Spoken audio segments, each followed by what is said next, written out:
welcome to our panel. We are a part of LudoNarraCon 2022's series of streaming looking at the perspectives from creators of narrative indie games. We're here today to discuss the question of content warnings and filters in video games. So, content warnings have their beginnings mostly as trigger warnings in feminist literature in the 90s and early 2000s, but they've been since widely adopted by online communities, both for message boards and chat rooms where folks go to discuss their lives, theory, and world events, pop culture focused spaces that deal in fan fiction and critique, and everything in between. Community-based initiatives like the tagging system of Archive of Our Own, or does the dogside.com or gamephobias.com have sought to make these content warnings available to everyone who engages with media. And the rising awareness of mental health issues has coincided with calls from some to have creators make their content warnings more widely available and detailed as they release their work. So this conversation has often been oversimplified to a debate between the freedom from censorship or for artists to tell whatever kinds of stories that they want versus the duty to protect the audience from harm. Today, we're going to hopefully complicate the issue a little bit, cut through some misunderstandings, and approach it from some less widely considered lenses. My name is Sai. My pronouns are they, them, and I'm the community manager for Silverstring Media. I'll be moderating the panel today. To begin, I'd like to go around to our panelists, a very talented and multidisciplined group of folks who are involved in doing this kind of work and asking these kinds of questions. I'd like each of you to introduce yourselves, your background in the games industry, and a recent project that you were involved in that used content warnings or was considering them in its implementation. We'll start with you, Dr. B. Oh, hey, cool. Hi, everybody. I'm Rafael Bocamazzo, otherwise known as Dr. B for long Italian name reasons. My pronouns are he, him. I am a clinical psychologist in Washington State, and I'm the clinical director over at what was the first mental health nonprofit to serve the game community, takethis.org. And our whole mission is educating and destigmatizing on mental health issues within our game community, because we're all gamers too. And project that I was recently involved in that used content warnings was a little game called Psychonauts 2. I was one of the technical consultants on that. Great, and Tanya? Yeah, hi, I'm Tanya X Short. My pronouns are she, her, and I'm the director of Kit Fox Games, or I call myself the captain. And recently I was the lead designer, executive producer of Boyfriend Dungeon. I wouldn't say that I'm an expert on content warnings, trigger warnings of any kind, but we did have a pretty strong experience of a divided community over our use of our content warning when we first launched Boyfriend Dungeon last summer. Great, and Claris? Hi, my name is Clara Cyron. My pronouns are she, her. I am the co-founder and creative director at Silverstring Media. We're a small studio here in Vancouver, British Columbia, that we have team members across Canada. We work on various small projects, and I've also done some narrative design consulting before that earlier in my career, and I've worked on some games like Celeste and Where the Water Tastes Like Wine. A project that I worked on recently that involved content warnings and also content filters is Glitchhikers, The Spaces Between, which I was creative director on. Right. So before I cede the floor to you folks, I wanted to sort of narrow the scope of our discussion today. This is a very wide and complicated subject. So I thought we'd start with like a few basic definitions to keep things on the rails. The difference, first of all, between a content or trigger warning and an age rating. I think that this would be a very useful thing for most audience members to consider, because age ratings are things we see all the time and are very normalized in our media. But I think that they have a very different direction to them than content warnings are meant to have. They are not designed, content warnings, to bar entire groups from a piece of media, but rather to allow folks to self-select the media that they consume. They are not drawn according to the moral sensibilities of your culture, the way that age ratings are, so much as they are considering how you as an individual may experience the media and how you might want to either prepare yourself or decide that today is not the day, or decide that this is never going to be the story or piece of content for you. So in summary, content warnings are meant to be empowering, not censoring.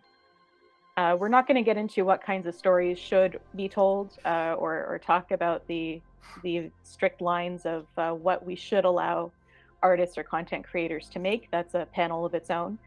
And we're also going to have a look at the shifting of general responsibility of content warnings as something that started out very much community-based, where folks were making recommendations to other people like them who were bonded through some kind of shared experience or understanding of the world, and has now been moved more towards something that the creators of the content are being asked to be concerned with. So the starting question I'd love to ask is, where did you first encounter the idea of content warnings, and how did you initially feel about them? We can start with Dr. B again. Oh, okay. Mm. Gosh, I think I first encountered them, God, about 10 years ago, 10 years ago. And I was really perplexed by this because I was finishing up grad school at the time, and somebody was using the term trigger warning in this. And I, having a few degrees in psychology, I knew trigger to be a very specific concept. And I was so confused. Like, they're like, "Hey, trigger warning." I'm like, "Are do you mean the same thing I mean when I say that word?" And I explored it a little bit, and they did not mean the same thing that I meant when I used that word, because the term trigger has an extremely specific meaning within the scope of psychology. It's not just emotional activation. It's not just emotional elevation. It's not just being evocative. It is a very specific trauma-based term. And I say this from somebody who both has worked with people with trauma backgrounds and someone who personally has a fairly extensive trauma background. Yeah, I was a little confused, but as I dug into it a little bit more and I saw why people were using it, and the principles behind it, I was like, oh, okay, fair play to you. Okay, good call. And what about you, Tanya? What was your first experience with the idea of content or trigger warnings?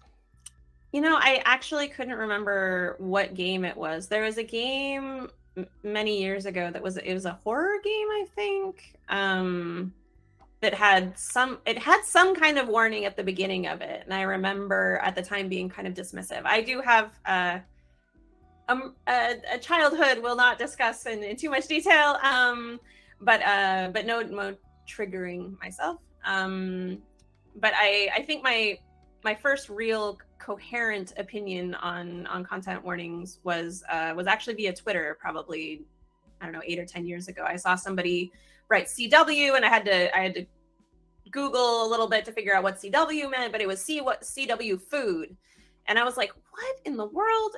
And my instinctive reaction was dismissive. It was, again, like, oh, well, how could food be a content warning? And then, of course, I self-educated and figured out that, yes, many people do feel very strong feelings about just a picture of food based on their situation. And it was a moment for emotional growth for me, to learn about the different types of content that I hadn't even considered as being difficult for other people.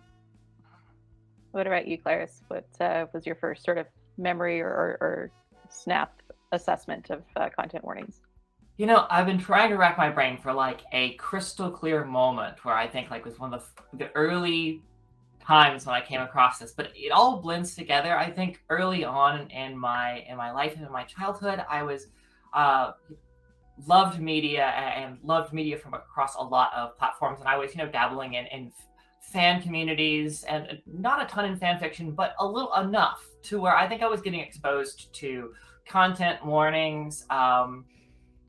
Definitely was familiar with age limits and a bunch of other things, and they kind of were all part of this same pursuit in my mind from that perspective. Though I don't think I had like a strong dismissive attitude towards it, simply because I just I grew up in an environment, and my parents are both mental health practitioners, and so there was it was quite a common source of discussion to talk about how different people could have different perspectives and different sensitivities.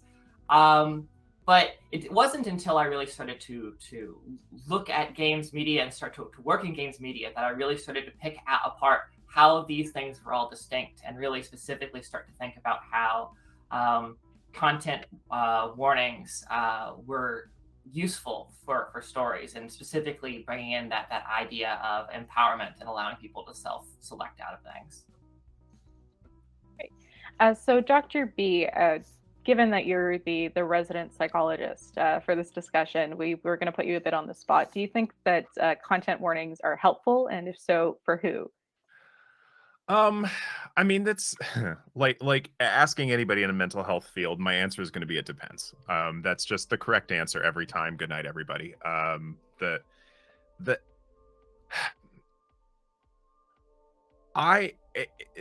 There's a line to walk, because if your purpose is to inform people of the generalized content of your game, freaking cool, awesome. Give people empowered choices. Eli Roth movies, pornography, not my jam. I tried watching Hostel, not knowing what I was going into. I did not make it through Hostel. Because as much as I like a lot of, like slow burn psychological horror movies, that just pornography type stuff is not my jam. And I would have really liked to have known that going in, because there's a reason psychology instead of psychiatry. I would have never made it through med school. I would have dropped, passed out on the spot. And so when it comes to media, especially given the unique nature of what can actually be a trauma trigger for people, you can't predict it all the time. You cannot predict everybody's trauma triggers. That being said, are there ways of informing people of the generalized tone going in? Sure. Well done.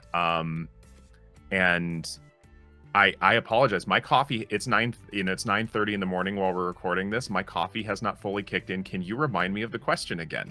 Yeah, so we're basically asking for who would these things be useful? Do you think that this is something that, for example, is only useful in a trauma reduction sense, or a trauma-informed approach to harm reduction? Or is this something that can be useful in other contexts? I think of content warning, basically content previews. That's the way I like to think about it. I think that's kind of useful for everybody in terms of informed consent. Is this the type of media I want to consume or not? I tend to think of this outside of the psychological realm and think of this just from a consumer-based perspective. Is this the type of thing? Because I don't know the full story. Is this the type of thing I want to take a chance on? Because that's what we do every time. That's the approach we were taking with the Boyfriend Dungeon content warning as well, is almost purely commercial consumer concerns of, like, we realized that our central conflict with the antagonist included elements that people might not expect and might not want in their game. So we had a choice of either put a content warning or redo all of our marketing to sort of better foreshadow the kinds of things you might find in the game. Sorry, I'm leaping ahead a little bit there. No, and I honestly, I loved it. We actually we streamed it a while back over at Take This Plays, and I actually, knowing what I was getting into, I enjoyed getting angry for all the reasons. It kind of turned into me yelling at the screen at a while of, no, don't do that. Yeah, and I mean, it's a shame, because I do feel like maybe what we actually needed was a little bit more of a dark 10-second segment of the trailer, and that would have been that would have served the same purpose as having the pop-up of the content warning, and it would have had a less reactive response from the community. Because what ended up happening, for those who don't know, is we had some fans who maybe they didn't see the section that was like, there's a darkness brewing in Verona Beach in the Kickstarter or whatever, or on the Steam page for that matter, And so the fact that there was any content of any relatability to do with a stalker, your antagonist lightly has stalking elements and various red flags of the ways he emotionally manipulates you or attempts. That was not appreciate, like some people who had a certain mental image of the game, their expectations were that sort of thing was completely never going to be present. They were very, very upset, either that the content was there or that the content warning was insufficient. And it went a little bit over the edge, but I'm not sure those were good faith participants in the discourse. But our response was to make the content warning more accurate and more reflective of exactly what was going on in the game, and other than that we left it as it is. I'm glad some people enjoyed it. Oh, I enjoyed hating that character so much. Right, Yeah, I think definitely. I was like, oh yeah, I'm not gonna like you. Yeah. Also, You can ignore him. The reviews are incorrect. There are factual inaccuracies in the reviews. You can ignore him. You just have to end one of the text messages with him and then never open them again, and then you're fine. Not going back with the monkey paw is something that a lot of people find hard, like not picking at the scab.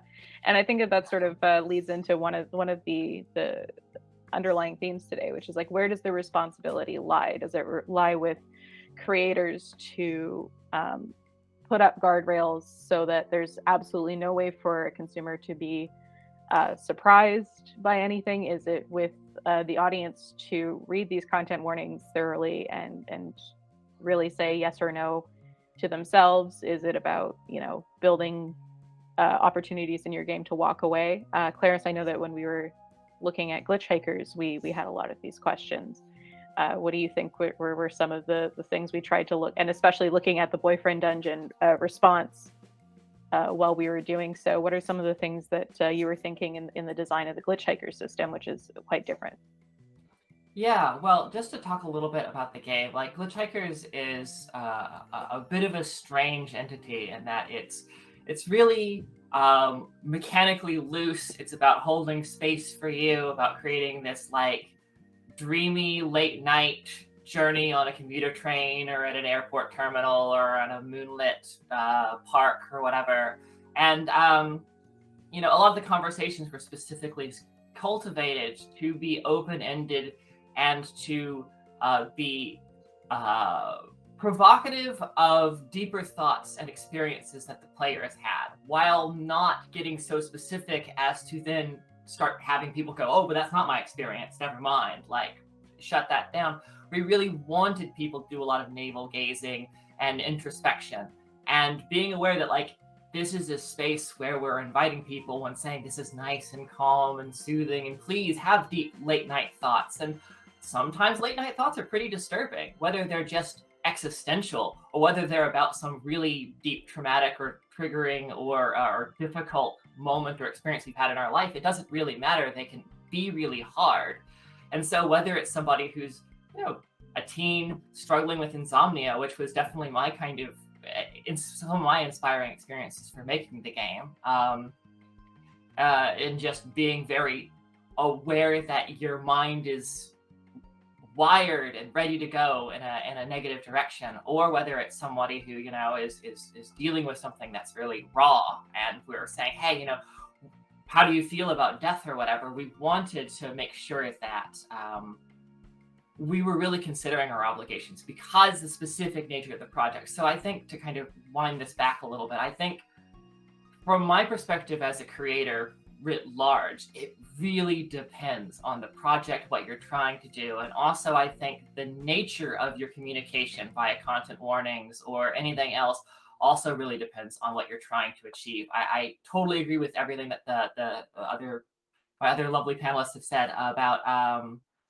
this being, about increasing agency, letting people self-select, and also just, consumer and consent focused standpoint. This makes a lot of sense. But I think also when we're talking about games being these vehicles and spaces that enable people to have meaningful experiences and potentially even change or reflect, I think games that are really trying to go that direction or specifically have moments, thinking about how to either greet the player when they're first forming this relationship with the game and setting those terms early on, or greeting the player right before these specific kind of cloistered moments of reflection is also very useful. And I don't want to go on a ton at length, but ultimately we decided that for Glitchhikers, something we would do is have a kind of message from the devs more than a content warning, where it's like, hey, kind of explaining what I just explained. Like, we have this idea of this game being a space for you, and we want you to be able to turn over these sometimes complex, uncomfortable aspects of human existence. We wanted to draw people's attention to the fact that they can, in the back end, filter content out, and I think we can talk a little bit more about that later, but also just that, like, hey, this is the kind of game this is, and if you're not feeling up to having deep thoughts, like, that's okay. But just so you know, we have designed this game from the get-go with the idea that you might have difficult thoughts, and that's okay too, and we want to hold space for you. So if you're feeling up to having that experience, then maybe this still is a good example and a good game for you. Sorry. No, go right ahead. Well, when we come back to this very basic question of whose responsibility is it? Both. I mean, I think it is, obviously studios can make whatever content they want.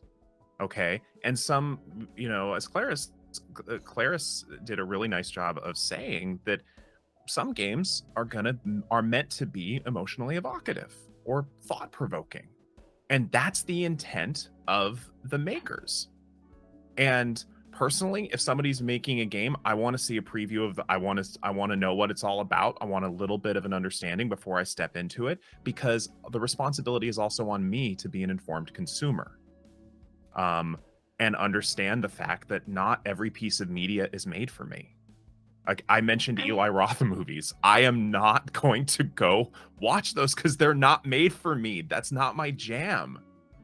This is like the rare intersection of both game design and marketing, right? Like, the expectations form so much of the user experience, and some of that is context, like cultural context. Like, the fact that Boyfriend Dungeon came out in the summer of 2021 is going to be inseparable from the fact that we had exactly the reaction we had. Whereas if we had released 5 years later or 5 years earlier, it probably would have been a very, very different discourse for various reasons. But I think what you're saying is, like, whether you're talking to, billionaire, capitalist, mega core, Ubisoft VP, whatever person, or you're talking to like your local neighborhood indie, like, everyone agrees, like, the expectation of the consumer will absolutely shape how they treat the game, what they enjoy, what they're looking for in the game, why they buy the game, what they tell their friends about the game. And that starts from genre, but it doesn't end there, obviously. But sorry, I think I interrupted you. No, you interrupted me for a very good reason, because you had great things to say. But please finish. It's one of the things that I have to think about, as a consumer going in and making an informed choice, that there's a balance to be maintained between wanting to be surprised by something. Because I don't go in reading the full plot generally before I go to a movie, because there's moments I want to be surprised, and that as a consumer implies a certain degree of risk on my part. That there's a balance point to be maintained between knowing, hey, this is a horror movie, and is this going to be the type of horror movie I like? Best guess, yes. No, you know what? This one's not for me, and I'm just going to walk away from this, because this one was not for me. Other people seem to enjoy it. Mm-hmm. And so there is that balance to be maintained. If I go in expecting an action movie, like hardcore, Stallone action movie, and it turns out to be Hudson Hawk, I'm going to be very surprised, which was just marketed terribly. It was a fun movie. It was an awful movie, but marketed terribly. So there's a balance to be maintained between informing me what I'm going into enough to intrigue me and let me decide, is this what I want to do? And me understanding that I'm still taking a risk, and this may not be for me.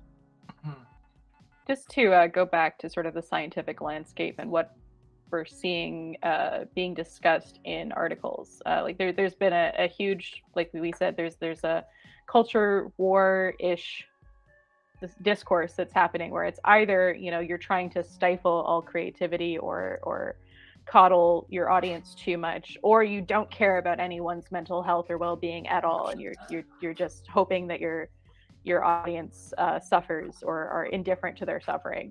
But we were accused of both. Yeah, it's funny how often that happens.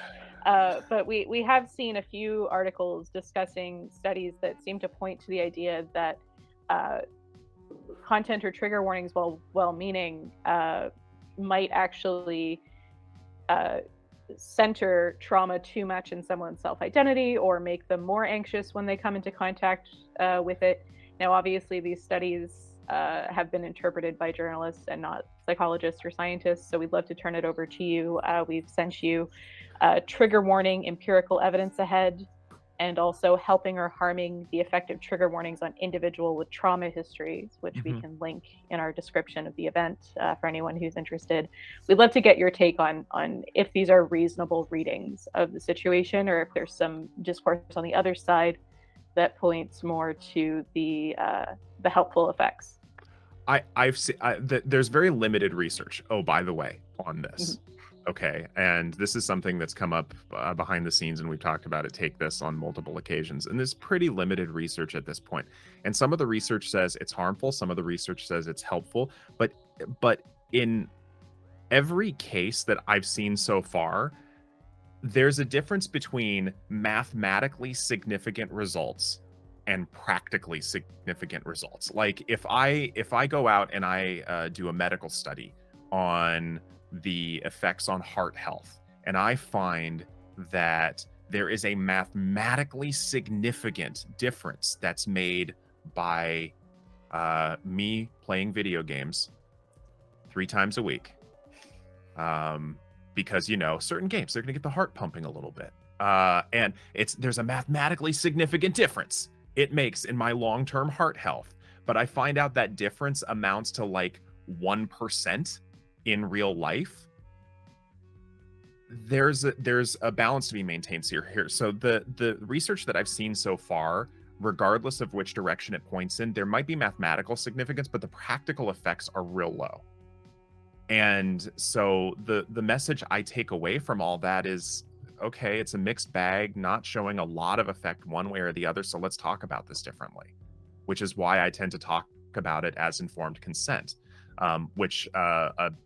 and I tried to find this before we came in today, and I could not find this article again, but it was looking at things from more of a qualitative, almost anthropological perspective on campuses, and the students were responding generally pretty positively to essentially having previews of what the content was going to be about, not with trigger warnings, which is that word has been weaponized in political narrative away from its original purposes, like so many other terms have been weaponized and misused. But the response from both the professors and the students on the college campus of it was really kind of an informed consent thing. The professors were free to make the courses that they wanted. They kind of said what it was about, and hey, we're going to be having some hard conversations. And the students were like, yeah, cool, all right, not my jam, or yeah, I'd like to do this. And everybody seemed to be pretty chill with it. It seems kind of related to there was a study also where directly related to content warnings or trigger warnings, but to the previews idea is that if someone has a movie spoiled, even counter to their own expectation, they're more likely to enjoy the movie.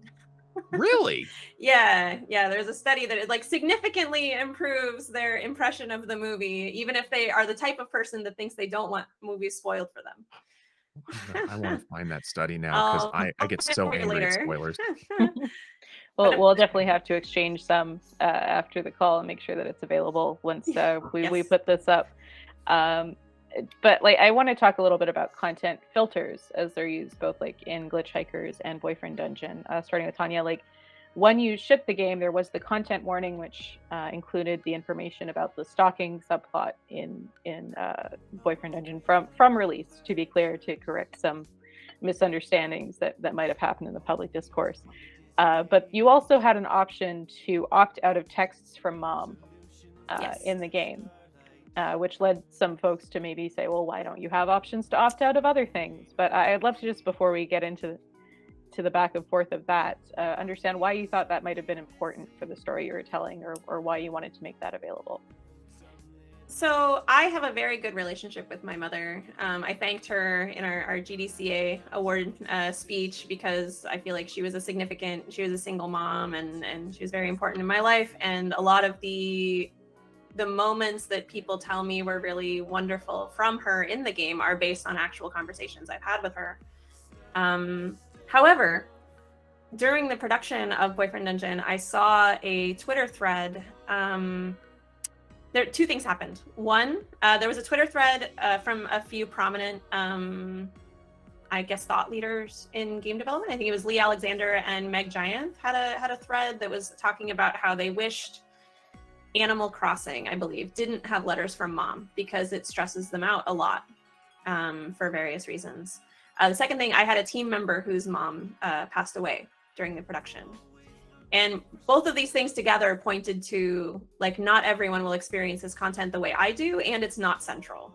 Like, I like it. It reflects a bit on me as a creator that I want it in the game, but I don't want people to experience it if it's going to significantly reduce their enjoyment of it because they have a very different lived experience than I do. So it was a very late edition. Like I would say, like, a few weeks before launch, basically, we were like, we've had this in the backlog. Does anybody have time to do it? Can we please put it in? It would really, really make us feel better about the game. And so, yeah, we're like, okay, go, put it in, call the translators, get them to translate that line. Okay. And I'm really glad we did, but it did set expectations, which are everything. Before I move on to asking Claris about the filter system and Glitchhikers for comparison, I think it's sort of what you were saying, Tanya, links into one of the things I wanted to get out of the way with setting this conversation, which was there has been a shift away from community organized content warning systems, right? Where we have websites where people who say have specific phobias get together and say, I'm going to watch this so you don't have to, and I'm going to tell you if the spider jumps out. Or someone who runs one that's geared towards folks with eating disorders and says, I'm going to tell you if there's anything that would specifically mimic or upset folks who have dealt with these kinds of issues. Like, these are very internal community conversations had by people who are bonded by shared experience or understanding of how they experience the world, which can be slower because they're not going to be able to watch every movie, read every book, play every video game as it comes out and tell their audience immediately what their rating of it is, versus having a game designer do this who may or may not be aware of something, like the fact that you had this opting out of text for mom thing was very informed by your experience you were having at that moment, and you might not have been sensitive to that at another time. So, like, I want to get a feeling from the panel, what are, like, the pros and cons of having this with the community side, slower but more detailed, versus the creator side, which is immediate but perhaps doesn't cover the depth of every possible thing out there? I mean, I think that the thing that's wonderful is they can both exist together. And the only problem is when culture overall feels like it's shifting towards, well, it feels as a creator sometimes like the tools for harassment grow ever stronger and more personal. Because we did end up with some hate messages coming weirdly to the voice actor for our antagonist, not to the development team at all. It was very strange. But like, I hope that there are even more nuanced, more in-depth discussions among, like, grieving. Maybe there's a grieving for your mother forum somewhere where they talk about, like, well, if your relationship was like this, you might actually like to turn on the messages because blah, blah, like this might give you this feeling. Or, hey, no, if you have this kind of relationship, you definitely should turn it off, even if you do like your mom. I don't know. There could be all sorts of reasons that are more nuanced than just yes or no, I feel up to it or not. But I think those will always be much more effort. And so, like, on the side of the consumer, like, to educate yourself will take so much more effort to go find those communities and join them and build rapport with them and understand their perspectives as well. And it's probably worthwhile as an investment. but I'm glad that that can also be there in addition to whatever my limited experience can offer. And what do you think, Dr. B? Like, if you were consulting with someone and they asked about the difference between letting community handle something or handling it internally? Well, there's obviously a balance to be maintained. That, you know, as you can't predict everyone's triggers. And again, I'm saying that both as a professional and someone with a pretty extensive trauma history. What ends up being a literal trauma trigger for me, hell, it surprises me sometimes. I'm like, really? That's what did it today? And so I always like it when developers are taking the extra effort to be considerate, and that's really what it is. It is a consideration. It is a consideration of people's experiences, and it's a lot of extra effort to develop these tools into the game. I'm appreciative of it when that extra effort is taken in and put in. I also have to, for me, again, go back to this balance idea. The only way for me, it seems a little absurd, and I've joked about this at times, but the only way for me to know that there's going to be nothing that's going to trigger me within the context of the game is to go play the game in its entirety, document it, note for myself what triggered me, and then go back and play the game. There's all, you know, in any unknown, there is there is the potential of surprise. And especially, like I said, is this the thing that's going to trigger me today? That it may be new, maybe it's a smell that I never anticipated. Maybe it is a sound that I never heard before consciously. So yeah, I always go back to this idea of informed consent and balance, recognizing that there's going to be some unknowns, there's going to be some risks, and yes, in developers who take those extra steps, I heart you in a school appropriate way. Claire's, just to jump a little bit off of that, and also to return to the idea of game design that goes maybe beyond simply warnings and like into things like filters. We also in Glitchhikers have the option to opt out of conversations while you're having them, and gracefully just tell the hiker that you're speaking to, not today, buddy, and have them sort of accept that with some grace and the discussion right there. I'd love to hear your thoughts a little bit more about like the details of those systems. Absolutely. I mean, I think they're weirdly, even though a thing I want to keep having as a caveat is like content filters and content warnings and messages from the devs. It's all swirling around in this similar space, but they're very distinct things with very distinct kind of design approaches. And especially to say that like content filtering, as a team that has done it extensively for huge swaths of content of our game, it's not something that I would recommend as like, this is a way forward for a lot of games to consider. I think it's very specific to the kind of game we were making with the kind of goals we had.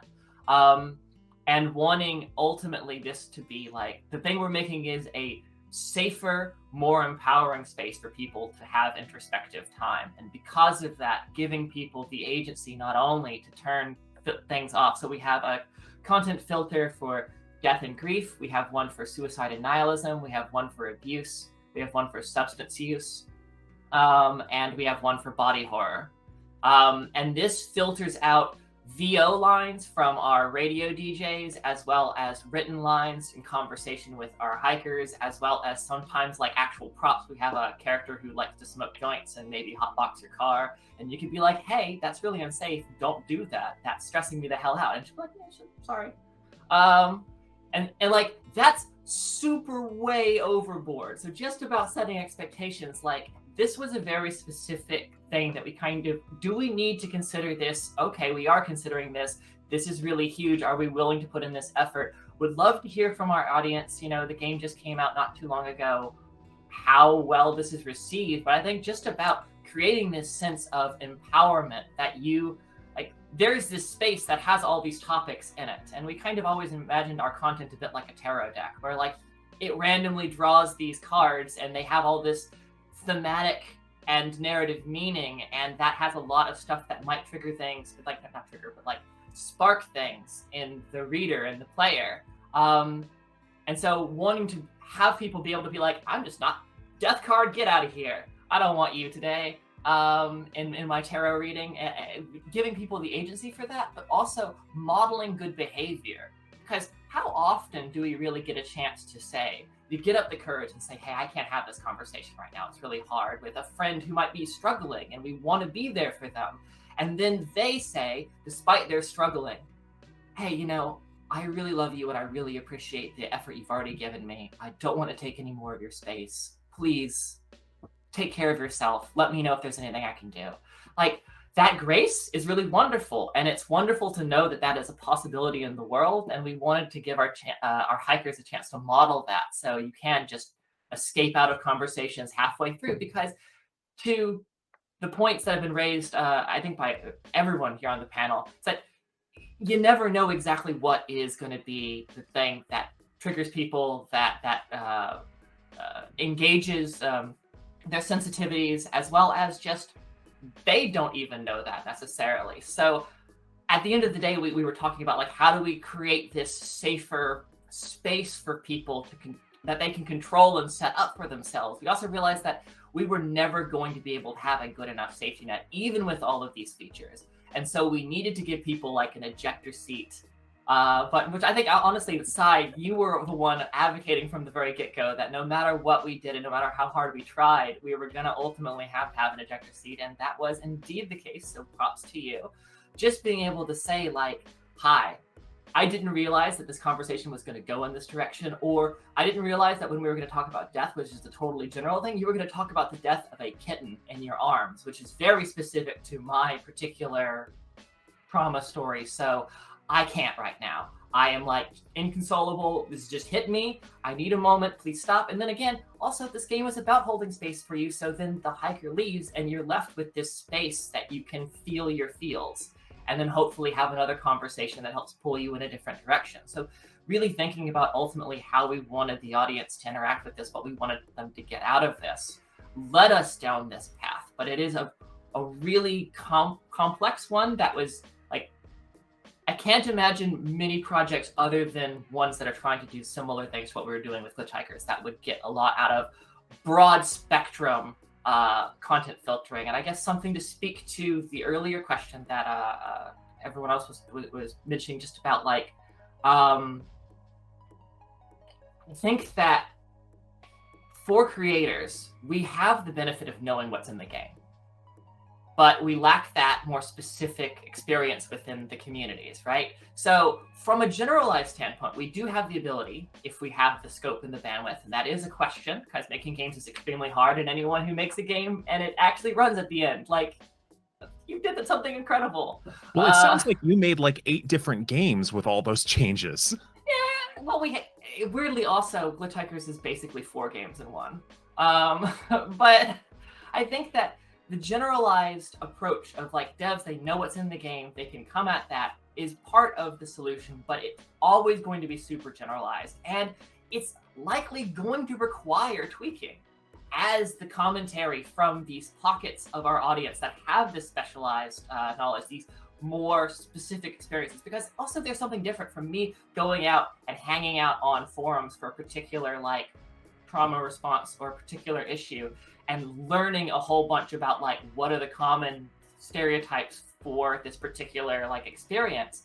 That's still a generalized understanding that is not informed by my own personal experience. Like, so there's always going to be something lacking, no matter how much you try to extend yourself. So I think also part of this balance is having conversations even post-launch where we're like, the expectation, it's okay to adjust your messaging and tweak things. Like, starting with something is a great first step, and then being able to then make adjustments and have that be okay and not some sort of indication of not doing enough up front, I think is really where I would like to see things go. Because standardization for something as personal as trauma is just never really going to get us there. I mean, for what it's worth, I didn't get the sense that most, like, I haven't really seen very many good faith arguments against any like not content warnings of any kind. Like people will say, oh, well, games should be able to have whatever they want in it. And it's like, yes, that's not stopping this. The only interpretation I believe of most of that side of the argument is just that they feel it's an indication the game isn't for them, and that hurts them because they're not used to it. They're used to playing a game that is very clearly welcoming them and doesn't have signals that are welcoming to anybody else, and they feel alienated by that, and they're not used to that feeling. But hopefully it'll feel more normal for them, because a lot of us have been dealing with mild alienation and we're okay. Even from our favorite games. I have a dream of someday being able to have a game where you have live actors or dungeon masters governing your experience in a very personal way, in the same way you have dungeon masters and things like that. But I was gonna say, we got that game in 1974. Yes, but I mean, a video game. I don't know if anyone's read Diamond Age, but I was always very excited about community actors in your MMOs. They called them Ractors. They thought that would be the next thing. Once we have VR, we have real humans playing the NPCs in all the games. But we're not there, sadly. Oh, that's cool. Because then we could really personalize. Yeah. Well, I want to flip around something I've said earlier. I've largely said that you can't predict everybody's trauma, and now that we're talking about the degree of personalization, and I love the tone that both of you have taken in terms of listening to your communities. So one of the things I would say to devs is that, yeah, you can't predict everybody's trauma, but think about who your audience is. Think about who your game is for, and ask yourself, are there common experiences within that audience? And obviously, there's some big stuff that you can consider, that if there's like graphic scenes of sexual violence, well, that's a common enough consideration that maybe put a little bit of a flag on that. That maybe give a heads up. But yeah, think about your audiences, listen to them, think about the common experiences, and do your best to just give people a heads up. Yeah, something we haven't talked about yet, actually, is a game design consideration that I realized midway through Boyfriend Dungeon. Was it something that made it more difficult for us compared to maybe other games? What we have in common with maybe Animal Crossing-ish, is you are playing yourself. And that thins the boundaries a little bit of what might impact people negatively, because they're not, even if you do tell yourself, oh, I'm not really, we know you're not really yourself, but humans are very good at fantasy and whatever. But if there was that extra layer of, I'm playing a character who clearly doesn't look like me, who clearly doesn't have my name, who clearly they call them, they have a behavior and a history and so on. I think it's much easier to sort of help people inhabit that life and encounter things that are more uncomfortable. My impression, this is not a medical opinion, but my impression is that a lot of the experiences in Boyfriend Dungeon, they're very light compared to comparable games. Like, there are many other visual novels with much stronger experiences, but the expectations were different, and the character was much more detached from the player. It didn't feel as much like you are playing yourself, and so that made it a different experience. I'm so glad you brought that up, because I think that is extremely important. Like, first of all, just the mental magic of people being able to form these almost prosthetic loops with games and be able to control their digital bodies, and the ability that we can just render invisible these various ways in which we are abstracting our experience, health bars, stamina bars, jump buttons, and everything, and then inhabit a space is huge. Our brains want to do that, and I think especially for genres, there are genres that also encourage us. So much about romance is about the kind of raw, visceral, emotional response that you, the person, are having. So to some extent, your feelings are embodied in your body, even if they're also embodied in perhaps a narratively distinct counterpart that you're controlling. But I think this is something that we thought about a lot with Glitchhikers too, because some people have always talked about Glitchhikers as being a great role-playing game, and that you're role-playing this like driver late at night, who is seeking something, and then the question is like, what does this person want? I love that. I think that's a fantastic way of approaching it. But I also think, partially because of the way it's holding space for introspective thoughts, regardless of if you've got this character in mind, it's holding space for you, the player, which means that, once again, by the same terms that Tanya mentioned, it's super important to recognize that barrier, that magic circle, which all games have, is extra thin here, because part of the magic is letting your life experiences and your embodied experiences into the game and that stream of consciousness, instead of just ignoring it.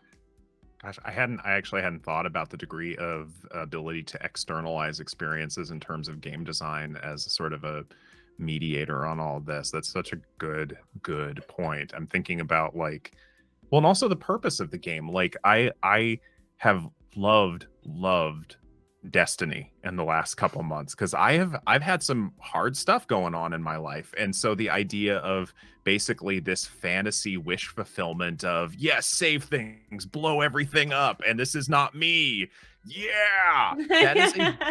that is a very different experience than, let's say, I'll bring up Boyfriend Dungeon, than playing Boyfriend Dungeon and being like, oh no, who does me as Dr. B really want a romance? Because that's really what we're asking here. And Valencia. Well, folks, I am Your love forever. Yeah. I am very conscious of the time right now, so I just want to give us all an opportunity to sort of sign out with thoughts we're taking away from the panel. Either what you might want to do going forward in your future projects, something that you want to think about a little bit more, or perhaps something that you want to say directly to the audience about like what to think about when they're encountering these things in game, and like the way that you would hope to bridge the gap in communication between audience expectation and the realities of being a designer or a dev or a consultant for these projects.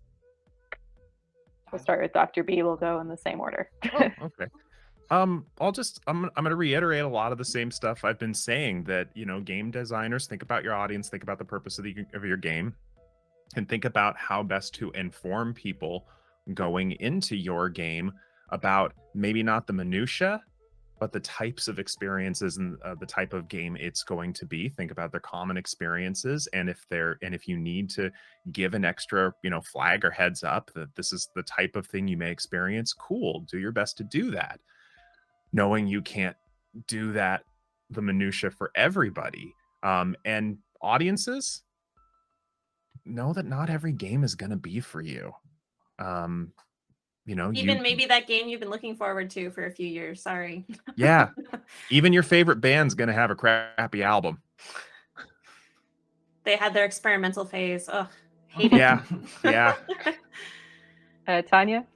Yeah. Well, first, there's a big update coming for Boyfriend Dungeon. So we got 2 new characters, and there's like a secret other person that's writing love letters. If you haven't signed up for the newsletters, you might get one from them in your inbox. That's coming out this summer. Please, God. And it has new dungeons and everything. To answer your question, I feel torn, but I guess my top feeling is that as a creator, I do feel like putting a content warning has this other market effect of sort of positioning the game as literary, like intellectualism, which was not the intent. But it was interesting to see, because this is a storytelling conference. Thank you, LudoNarraCon, for this space. But it's interesting as an author to see, like, without the content warning, I feel like people sort of treated it like disposable comfort food. And then once there's a content warning on it, it's like, oh, I should do a deeper analysis of the themes and the writing and the plot turns and things like that. And both of those have their pros and cons, but just be aware that expectations are everything. Okay, Clarice? Yeah, I mean, I will say that, like, I think I'm really thankful for having the opportunity with a game like Glitchhikers and the fantastic team that we had to really dive deep into some of these questions and really ask, like, have an opportunity to design systems and actually implement them and have them leave the realm of the hypothetical was really exciting for me. Looking forward to other projects, I kind of hope to start from the ground up again and really ask, like, what is this project? What is the audience for? Like, how does it mix in with the marketing and the other channels of kind of communicating intent and what type of content this is? Like, I think that it all is this mixture of, and it is all down to expectation setting for sure. And so, you know, I'm really also excited to just see how the reception for Glitchhikers continues to go. It just came out not too long ago. It's LudoNarraCon, a fellow traveler who is the lovely people who are helping put this fantastic event on. Also, our publishers, and that means we're on sale right now. So if you've been curious about these things, you can check out the game for yourself. But I'd say that, like, my general approach has always been that games are objects of architecture, and that is, there are inhabitants living within them, and there is an architect that is trying to imagine what the lives of those inhabitants is going to be, and there's a bunch of other stuff that has to go on and a bunch of functions.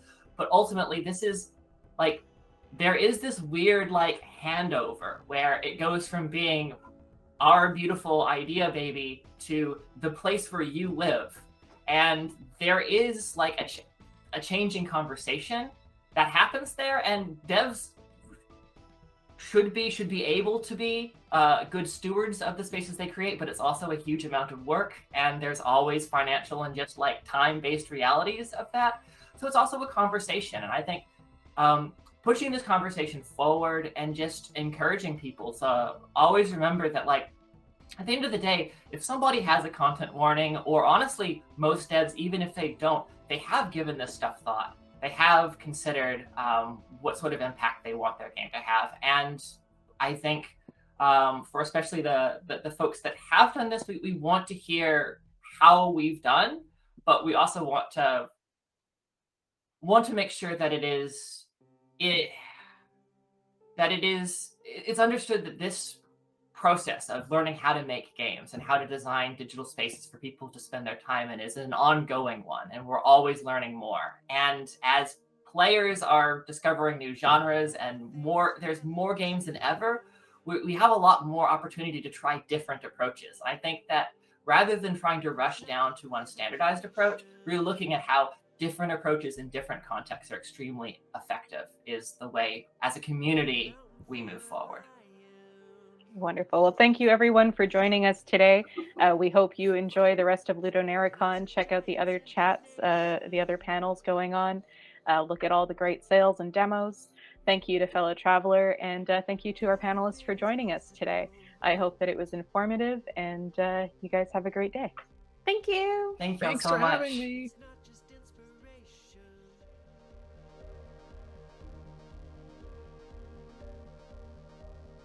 Think of what could be.